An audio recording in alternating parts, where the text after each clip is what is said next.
have you ever imagined a world where you can afford an expert at a fraction of the cost of a full-time executive, someone who speaks your language, deeply understands your industry, and helps you deliver real business value to your customers? Well, this isn't make-believe. It's happening today, powered by the rise of fractional workers. Welcome to AI Unscripted, where I talk to the creme de la creme of the world's best business and technology companies. Today, I have Kevin Steele, founder of Clarendon Financial and Strategy, with me to talk about the growing phenomenon of fractional executive marketplace leaders. Welcome, Kevin. Kevin, for those who don't know you, would you mind giving a brief introduction to you, sir? Yeah, sure. Thanks for the intro, Kieran. You teed that up really well with kind of the rise of fractional CFOs. What we'll speak about more a bit here.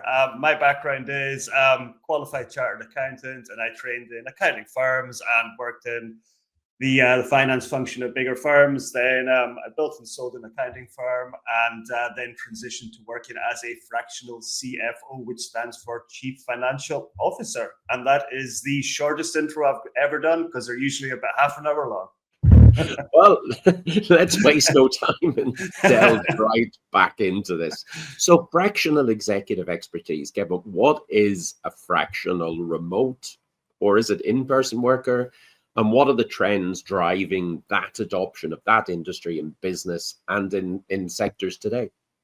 Yeah, sure. So a fractional executive is generally somebody who's at that kind of more senior level. So somebody that's kind of operated at that C-suite level. So they've either been, for example, a chief financial officer, chief marketing officer, chief technology officer. And what they do is, instead of kind of working for just one company, they have their skills and expertise they've built up over the last 10, 15, 20 years, and they work for a number of different companies at once. So for example, my role as a fractional chief financial officer is I work with companies in that kind of 1 million to 20 million revenue turnover space, and I work with multiple different clients at once. And my real focus as a fractional chief financial officer is all about one thing. And that one thing is, it's linking finance to strategy. So I'm not there to be the client's accountant. I'm not there to be the client's bookkeeper. I'm there to look at that real kind of 10,000 foot view of the business, specifically focusing on the financial element and helping companies link their financial objectives to their strategic objectives and getting them to where they want to be in the short, medium, and long term. But why wouldn't a company just hire their full-time CFO, CTO, CAIO, CMO? That's part of the job surely anyway, to link the business to the strategy. Otherwise, what the heck are they doing being employed by a business? Exactly. Very good question. Couple of points. Point number one is, I mentioned before, I operate in a specific space, which is kind of 1 million to 20 million. And let's just pick a random number and say, let's say a £5 million company. So they might not need a full-time chief financial officer who can cost a lot of money, because linking back to what I mentioned in the previous intro, fractional execs are highly skilled executives who have worked at management/board level. So even to kind of hire a full-time or even a part-time, so somebody that works 20 hours a week, fractional chief financial officer, that would be a huge cost to the company, because these people don't come cheap. And also, if you look specifically at the UK, there's a tax called Employers' National Insurance, which means if you hire somebody on the payroll, you've got to pay an extra 15.8% on top of the salary just to hire that person. Every time they get paid every month, that's an extra 15.8%. And then you have to pay pension contributions on top. But with a fractional executive, they have their own company and they work for multiple different clients at once. So what that means is, immediately the cost saving for the client there could be between 17, 18%, taking into account all the pension contributions, all the employer's national insurance. They don't need to pay sick pay. They don't need to pay holiday pay, et cetera, et cetera, et cetera. And they can get that high level experience in a time frame that they want. So for example, I may only work 1 day a week with a client, as opposed to working kind of 20 hours a week, a few days a week kind of thing. And a client can pick and choose and flex up and down depending on how much they need me kind of thing. So they have that high level expertise for when they need it. So let's say I'm working with a 10 million company and they want to buy a smaller company. They might need more of my time because we might need to go through due diligence, acquisition, putting together the deal, etc. So it can scale up and down. So it's a really flexible model for working with clients. And what I've generally found, not just for myself, but with other fractionals as well, is it's all about building a long-term engagement with that client on their journey to growth. And also when I get, the reason I mentioned that kind of 1 to 20 million, once a company gets to about that 20 million mark, they probably do need somebody that's a little bit more in the business kind of thing. They might need to hire somebody part-time at that point. But when they're at 20 million, they have the budget to hire that person for a part-time basis, not a fractional kind of thing. So my job as a fractional CFO specifically is to help clients any point from 1 million up to 15, get them to that 20 million mark, get their financial infrastructure all looking good, their budgets, their forecast, their long range plan, all strategically linked so they can get to the stage where they can go, okay, cool. We're now ready to hire somebody full-time. We've got the budget. And because the fractional executive has done such a good job, hopefully getting the company up to that stage, the person coming in to take over that role and more of a kind of part-time / full-time role is coming in to nice, clean data. Because as we will know, any fractional executive who works at a high level, especially in technology, clean data is everything. So if the CFO then comes in, does the fractional disappear or do they still provide additional services? Yeah, so there will generally be a handover period. So for example, the new CFO will come in and generally the handover period might be kind of like 3 to 4 months time. Just while I hand over all the processes, the systems, help getting them onboarded, etc. And this is a good thing because any fractional executive, their job is to help their clients achieve their kind of overall strategic goals. And my goal is to get them to that level where a new CFO comes in who's working in the business on a day-to-day basis. So yes, there would be a kind of few month kind of transition handover, but that's a great thing. Even though I'm losing a client, I've helped them get to that stage, you know? But that's the interesting part, isn't it? Because it's not only the saving, you have to fight every day to evidence the fact that you should be paid. Mm-hmm. And then again, the remit is not to come in and relax, which, let's be honest, folks, many people do. Yes. It's come in and run at 100 miles an hour for that particular day or days or whatever else. So again, I'm struggling to see why businesses wouldn't want it, on tap expertise when I want it on my terms, and the individual is working as hard as they might, 9 to 5 or whatever variation of the time. So what made you want to become fractional, Kevin, and not an FTE? And what does attract others to this same industry? Yeah, sure. So in terms of what made me want to become fractional was I used to run an accounting firm. I built that up over a few years, then sold it.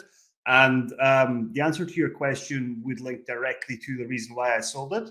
So the reason why I sold it was because doing the accounting work was more compliance based. So like doing tax returns, running payroll, giving clients tax advice, that kind of thing, which is fine, but I decided I actually wanted to kind of start working with multiple business, solving tough problems and really making a big difference to the company, as opposed to providing somebody a set of accounts and tax returns kind of thing. So that's what really kind of attracted me to working more in that kind of fractional CFO space. And you get great exposure to different management teams, different boards. As a fractional executive, of course, you will sit on the board and act as a non-exec director in an unofficial capacity for the company. So you attend the board meetings, you're kind of the fractional face of your space. So in my case, I'm the fractional CFO.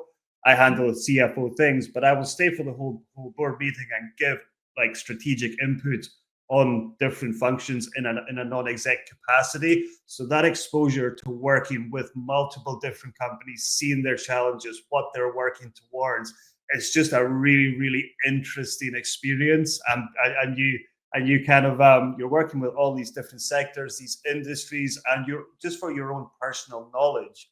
You learn so much working at high level in multiple different industries, not just within the same one company. So it's a really kind of enjoyable experience, and it's a very, very kind of high learning curve experience. So it's great. I love being a fractional CFO. It's fantastic. And you can just imagine there for the businesses themselves, you know, if you bake the same cake as everyone else in your industry, it's going to taste the same. Whereas if you bring in someone who brings in ingredients from every particular business as an exposure to different methods and models and leadership styles, that in itself is quite a heady mix.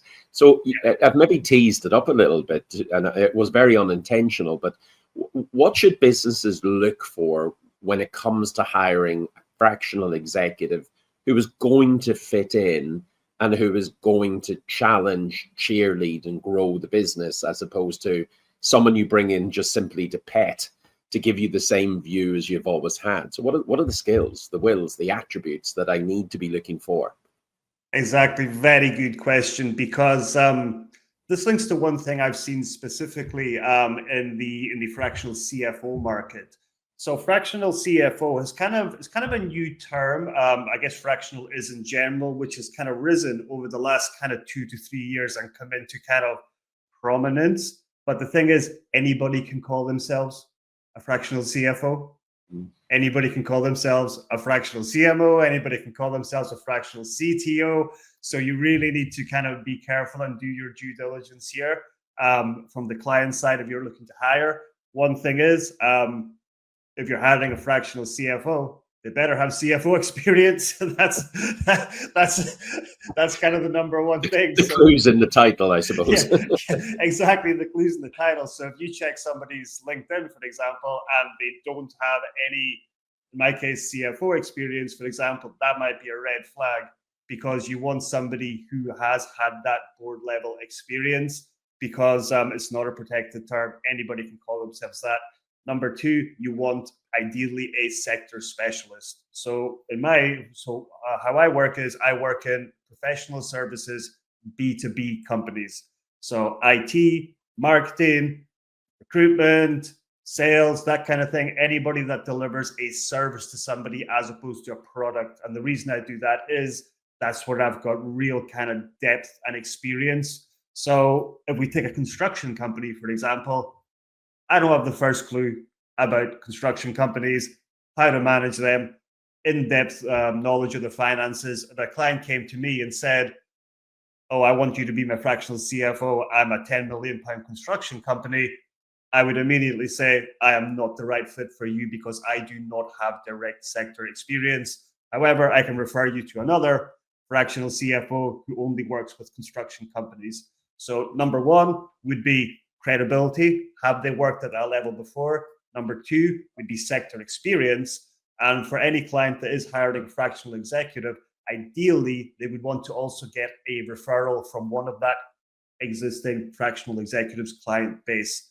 So if a client comes to me and says, hey, can I maybe speak to one of your current clients? Just have a quick chat kind of thing. Sure, I'll send them a list of 5, any one of them. I will just say, look, there's 5 people. You obviously ask the client first if they're okay to be contacted, but it's like, hey, here's a list of 5 people, take your pick kind of thing.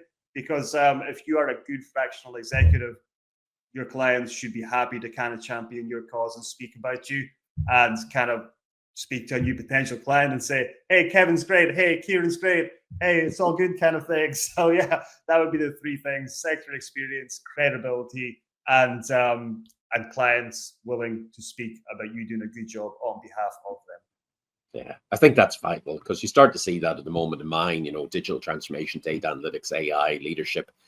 I see a lot of people who have retired from consulting, and maybe they shouldn't have been in there. You know, I fancy now being a fractional, you know, which really does a disservice to the client. And it's almost a pity there isn't a guild or some element of qualification. So your own eyes on board and your following up really makes a difference. So let's assume we've picked the right fractional CDO, CAO, CFO, CMO. How do business go about successfully managing fractional people to get real value from them? Yep. So this in my opinion, this should actually be driven by the fractional person themselves as opposed to the business. So for example, after the initial kind of discovery call, that kind of thing, the fractional executive, they should be always giving initially 30, 60, 90-day, what they're going to do in their first 30 days, what they're going to do in their next 30 days, what they're going to do in their next 30 days. And that will be kind of the initial implementation plan. For fractional executives, especially CFOs, engagements always follow 3 stages. Number 1, discovery. Number 2, implementation. Number 3, business as usual. So discovery is when you first meet the client, you find out the best fit, all that kind of good stuff. And then implementation might take 1 to 3 months because you're coming in as that fractional executive. You might have a lot of things to fix kind of thing. In my case, if I'm coming into a company and they've not really had that kind of high level CFO experience before, we might be spending the entire first month cleaning up data. Because with finance, as with many other sectors, it's garbage in, garbage out.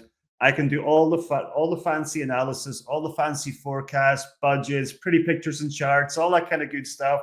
But unless the data is clean, the output is just going to be fantasy.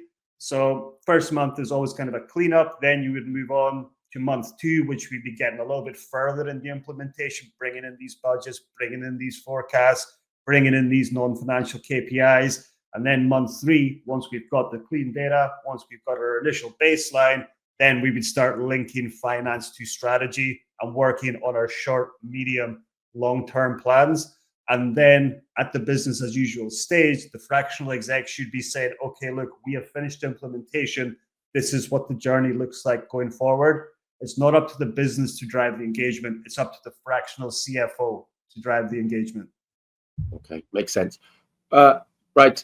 What is the future, though, of fractional work? We've had the gig economy for decades. You and I are the oldest gig economy people that I've seen in a while.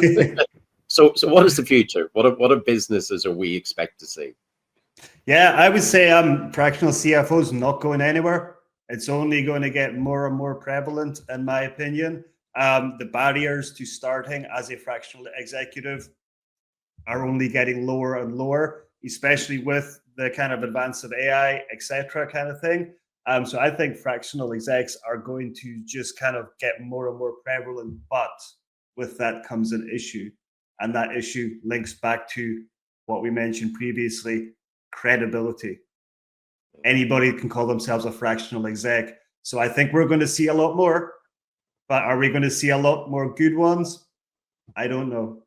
Yeah, and that is the problem. Are they a fractional exec with ChatGPT in their pocket, or are they very, very good? Again, it goes back to the thing we said a moment ago, you know, your due diligence is key. No shortcuts in this world at all. So Kevin, how might people learn a little bit more about you?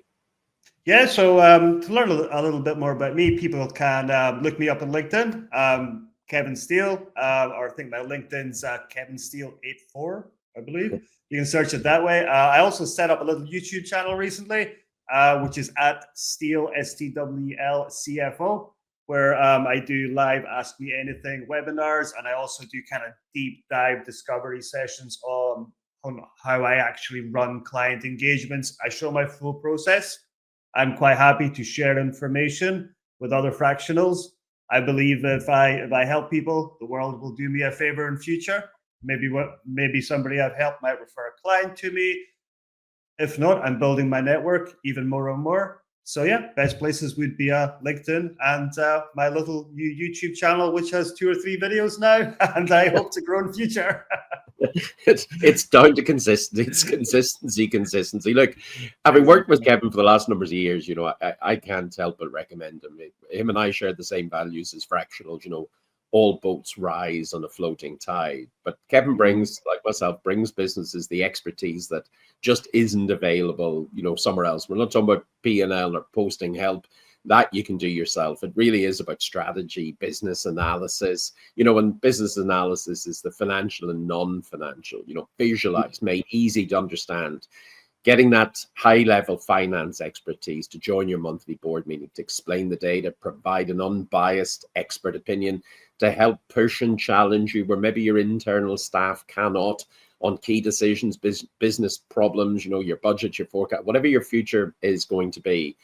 You need someone who comes in who has real expertise, who's been there and done that, who is getting that constant exposure to other businesses and other sectors, because the more ingredients you put in, the less boring the cake becomes over time. Kevin, exactly. I would totally agree with that. Because, and one quick thing to end on as well, just to link to what you said there. One of the key things that businesses want and really value from a fractional executive is simply another adult at the table. Yeah, and in fairness to the internal business, it's not that people don't want to be the adult. It's the fact that their job is entirely dependent on it. They're 20 days a week, end of month payroll, and as we said, slightly more expensive when it's there. So you get why they may not get the adult. That's down to leadership as well. But look, folks, Kevin inspired me to become a fractional CTO, CAIO. And whilst this career won't suit everyone, and for lots of you, you shouldn't pursue it even if you want it, if you don't have the expertise to give to your client, it is an area that where employers will increasingly look to. I wish you every success. If you want to follow online. I'll put all the links to everything we're doing in the body of the message, that you can find out more about Kevin, more about myself, and more about Fractional. Thanks very much for joining AI Unscripted this week. Thanks, guys.